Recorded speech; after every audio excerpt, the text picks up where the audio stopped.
What I have always experienced in the Mexican culture is the ability to try and want to try.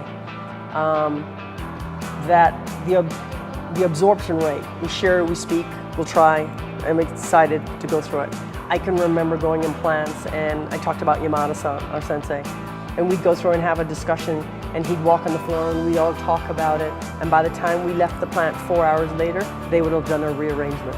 You couldn't find that in an American plant. Could not find it anywhere.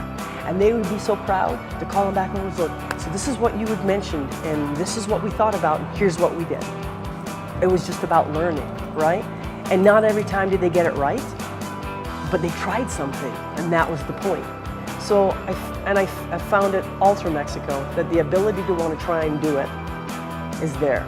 And I think it's because there's a difference in the management structure and how it was developed. Disadvantage.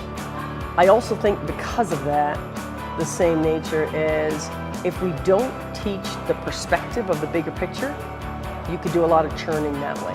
Because you take one idea and you run with it, but it's called like spotting.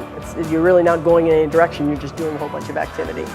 Right, so, and I don't think it's a disadvantage, I just don't think it's something that has been focused on over a long time to teach the bigger picture while you're doing this. I think once you connect those dots, by far, Mexico's going to fly because it just has that ability.